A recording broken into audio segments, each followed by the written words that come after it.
सीधी एवं डिग्री की प्रत्येक न्यूज का अपडेट सबसे पहले पाने के लिए चैनल को सब्सक्राइब करें और बेल आइकॉन प्रेस करें। 1 सितंबर की रात लगभग 9 बजे सीधी जिले के आदिवासी बहुल कुसमी में उस समय हड़कंप मच गया जब खबर मिली कि तहसील के नायब तहसीलदार पर अज्ञात लोगों ने बीती रात में उन पर जानलेवा हमला कर दिया है और हमले में नायब तहसीलदार लवलेश मिश्र गंभीर रूप से घायल हो गए हैं। मामले की जानकारी लगते ही सीधी जिले के उच्च प्रशासनिक अधिकारियों में हड़कंप मच गया। मामले की जानकारी मिलते ही कलेक्टर रविंद्र चौधरी सहित जिले का तमाम प्रशासनिक अमला जिला अस्पताल पहुंच गया। बताया गया कि हमले में घायल नायब तहसीलदार को पहले कुसमी स्वास्थ्य केंद्र में प्राथमिक इलाज के लिए भर्ती कराया गया था, लेकिन हालत गंभीर होने की वजह से उन्हें सीधी रेफर कर दिया गया था। लेकिन जिला अस्पताल में भी उनकी हालत में कोई सुधार न होने पर उन्हें फिर रीवा रेफर किया गया, जहां उनका ऑपरेशन किया गया है और उनकी हालत अभी नाजुक बनी हुई है। बदमाशों ने उनके सिर पर धारदार हथियार से कई वार किए हैं। 3 सितंबर को एक विशेष मुलाकात के दौरान सिटी हलचल ने जिले के कलेक्टर रविंद्र चौधरी से कुसमी नायब तहसीलदार पर हुए जानलेवा हमले के संबंध में जानकारी मांगी, तो उन्होंने सिटी हलचल को जानकारी देते हुए बताया कि हमलावरों की तलाश की जा रही है, अभी उनके बारे में कोई जानकारी नहीं मिली है। आगे जिले के कलेक्टर रविंद्र चौधरी ने बताया कि घायल नायब तहसीलदार लवलेश मिश्र का रीवा मेडिकल कॉलेज में इलाज चल रहा है, जहां उनकी हालत नाजुक बनी हुई है। देखिए, ये तो अभी तो पूरी जो अज्ञात है क्यों मारा ये चीज़ स्पष्ट नहीं हो पा रही। इसमें तो पुलिस कार्रवाई अलग से कर रही है, संदेहियों को से पूछताछ की जा रही है अलग अलग दिशाओं में। चूँकि उस दिन रात में लगभग 8:45 बजे के बाद 8:45 से 9:30 के बीच में ये कुसमी में ये घटना घटी थी।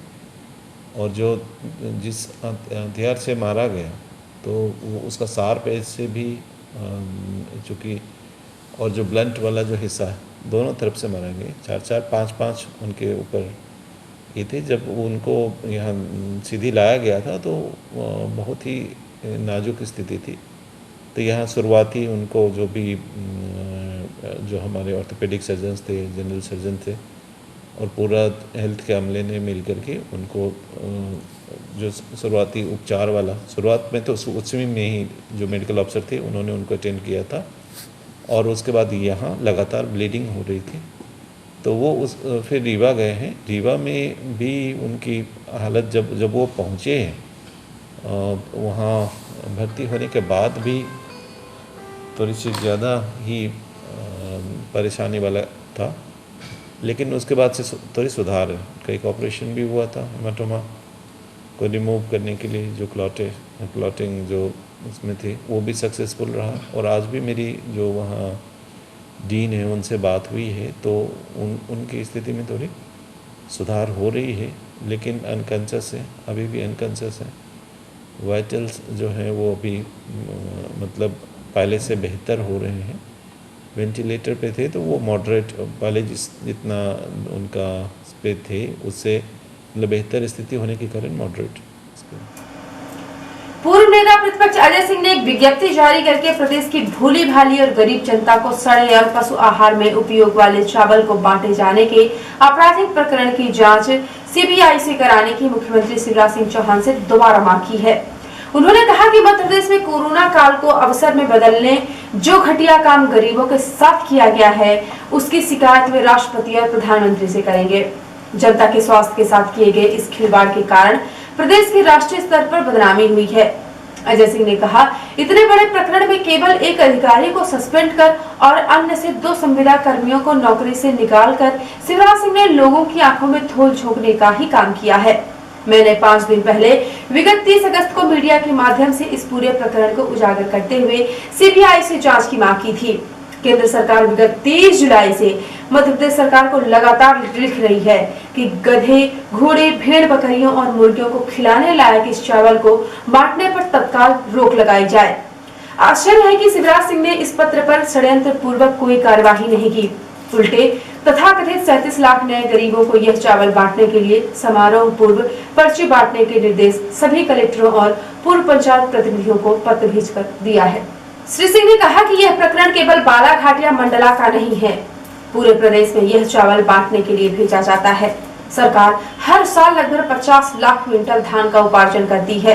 यह धान कटनी, मंडला, बालाघाट, सिवनी आदि जिलों की मिलों में चावल निकालने के लिए भेजा जाता है और उससे प्राप्त चावल को प्रदेश के गरीबों में बांटा जाता है।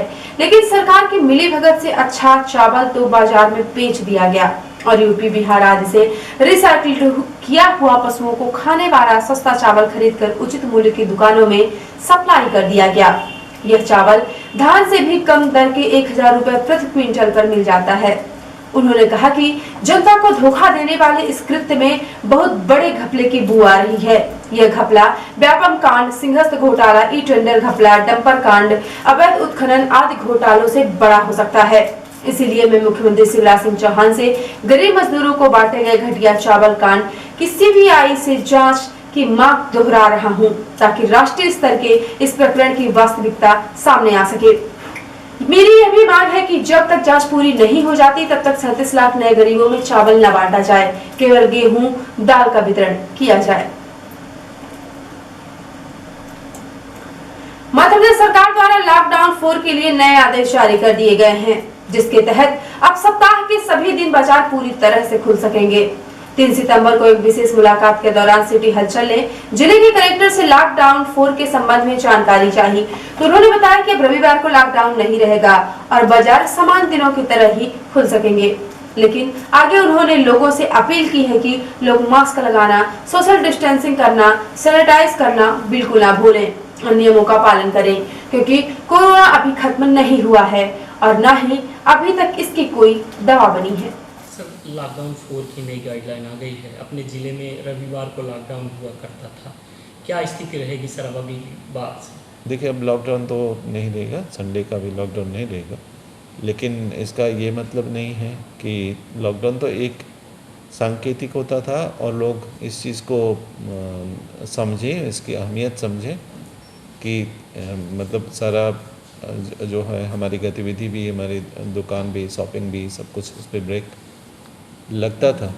तो मास्क पहनना या सार्वजनिक जगहों पे जब भी हम जा रहे हैं तो मास्क ज़रूर पहने। दूसरा, जो हम हैंड सैनिटाइजेशन की बात करते हैं, जो या तो साबुन से हाथ धोना या फिर सैनिटाइज़र के इस्तेमाल से करना। और तीसरा, जो 2 गज की दूरी है कि कहीं भी जा रहे हैं 2 गज की दूरी, अनावश्यक कहीं न जाएं। मेरा सबसे यही अपील है कि यदि आपको बाज़ार जाना है तो बाज़ार भी, यदि मेरे 2-3 दिन 4 दिन के लिए मैं यदि राशन या जो भी मुझे ख़रीदना है आगे तक के लिए जितनी हमारी क्षमता है यदि हम खरीदें तो ज़्यादा बेहतर है कि हम अपना बाहर जाना मिनिमाइज इसको कर सकें। अपर कलेक्टर हर्षल पंचोली द्वारा जिला अभिलेखागार का आकस्मिक निरीक्षण अवलोकन किया गया। दस्तावेजों के व्यवस्थित संधारण नहीं होने पर अप्रसन्नता व्यक्त करते हुए उन्होंने सभी दस्तावेजों के व्यवस्थित संधारण के कड़े निर्देश दिए हैं। 1 सप्ताह के अंदर व्यवस्थाओं में सुधार नहीं होने पर लापरवाह अधिकारियों एवं कर्मचारियों के विरुद्ध कड़ी अनुशासनात्मक कार्यवाही की जाएगी। अपर कलेक्टर श्री पंचोली ने स्पष्ट किया है कि अभिलेखों की नकल के आवेदन लोक सेवा केंद्रों के माध्यम से ही प्राप्त किए जाएंगे। अभिलेखागार में कोई भी आवेदन सीधे नहीं प्राप्त किए जाएंगे। अपर कलेक्टर ने निर्देशित किया है कि लोक सेवा केंद्रों के माध्यम से प्राप्त आवेदनों को उसी दिन जिला अभिलेखागार को प्रदाय किया जाएगा तथा अभिलेखागार द्वारा नकल तैयार कर निर्धारित समयावधि के भीतर लोक सेवा केंद्र को प्रदाय करेंगे। उन्होंने इससे संबंधित दस्तावेजों का दिनांकवार व्यवस्थित संधारण के निर्देश दिए हैं। अपर कलेक्टर श्री पंचोली ने बताया कि आम नागरिकों की सुविधा को ध्यान में रखते हुए शासन द्वारा राजस्व विभाग की प्रमुख सेवाएं लोक सेवा केंद्र के माध्यम से प्रदान करने की व्यवस्था की है। कोरोना काल में लोगों को कोरोना महामारी से बचने के लिए सरकार द्वारा अनेकों प्रतिबंध लगाए गए हैं, जिनमें बहुत से लोगों के रोजगार, जीविकोपार्जन के संसाधन पूरी तरह से प्रभावित हैं और बंद हैं। लोगों को जीवन यापन करना मुश्किल हो रहा है और लोगों को आर्थिक तौर पर भारी क्षति पहुंची है। ऐसे में अब जब देश लॉकडाउन 4 के नियमों के अनुसार चलेगा, जिसमें सप्ताह के सभी दिन बाजार खुल सकेंगे, बसें चल सकेंगी, ट्रेन, मेट्रो सभी चीजें संचालित होंगी, ऐसे में अनुमति न मिलने से डीजे, टेंट, रोड लाइट का व्यवसाय करने वाले लोग परेशान होकर सड़कों पर उतरने को मजबूर हो गए हैं। 3 सितंबर को शहर में DJ band, route light, catering, हलवाई का काम करने वाले व्यवसायी श्रमिक काम धंधा शुरू करने की परमिशन देने की मांग को लेकर सड़कों पर उतर आए और हाथों में तख्तियां लेकर अपनी समस्या को बुलंद किया। सड़कों में रैली निकालकर अपनी आवाज बुलंद करने के बाद सभी लोग जिला कलेक्ट्रेट पहुंचे और जिले के अधिकारियों को अपनी समस्याओं का ज्ञापन सौंपकर उन्हें भी अपना काम धंधा शुरू करने की अनुमति देने की मांग की है। रैली निकालने वाले लोगों का कहना है कि यदि हमें अब सरकार काम शुरू करने की अनुमति नहीं देती तो हमारे परिवार भूखों से मरने की कगार पर पहुंच जाएंगे। अब देखना यह है कि प्रशासन इनकी रोजी रोटी को शुरू करने के लिए अनुमति देता है या नहीं। और अब से प्रादेशिक हलचल।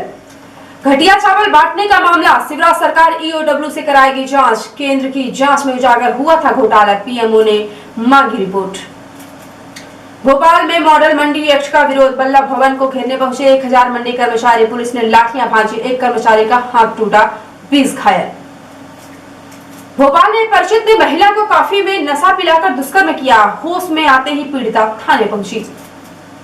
और उज्जैन में सदन की आखिरी दिन पालतू डॉगी की मौत से दुखी महापौर सदन में फूट फूट कर रोई। और अब पैसा राष्ट्रीय हलचल। भारत के खिलाफ चीन की साजिश, नेपाली संगठनों को भारत के खिलाफ प्रदर्शन के लिए 2.5 करोड़ रुपए दिए।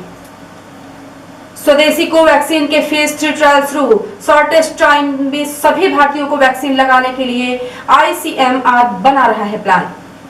आर्मी चीफ नरवणे 2 दिन के लेह दौरे पर पैंगोंग झील इलाके में भारत चीन के सैनिक 6 दिन से आमने सामने हैं। और इमरान खान ने कहा, कश्मीर मुद्दे पर आर्थिक मजबूरियों के चलते इस मुद्दे पर भारत के खिलाफ कोई नहीं बोलता। और अब पेश है प्रमुख हलचल। जानलेवा हमले में घायल कुसमी नायब तहसीलदार लवलेश मिश्र की हालत नाजुक, बताया कलेक्टर रविंद्र चौधरी ने। गरीबों को पशु आहार वाला घटिया चावल खिलाने की बदनामी राष्ट्रीय स्तर पर हुई है। पूर्व नेता प्रतिपक्ष अजय सिंह ने मुख्यमंत्री से सीबीआई जांच की मांग दोहराई। सीधी जिले में अब रविवार को नहीं होगा लॉकडाउन, सिटी हलचल को बताया कलेक्टर रविंद्र चौधरी ने। अपर कलेक्टर हर्षल पंचोली ने किया जिला अभिलेखागार का निरीक्षण, व्यवस्थाओं में सुधार नहीं होने पर कड़ी अनुशासनात्मक कार्रवाई करने को कहा। और काम धंधे पर लगे प्रतिबंध से परेशान DJ band, road light, catering व्यवसायी और श्रमिकों ने सड़क पर निकाली रैली। तो ये थी आज की प्रमुख हलचल। यदि आप न्यूज फेसबुक पर देखते हैं तो पेज को लाइक और फॉलो करें, और यूट्यूब पर देखते हैं तो चैनल को लाइक और सब्सक्राइब करना बिल्कुल ना भूलें।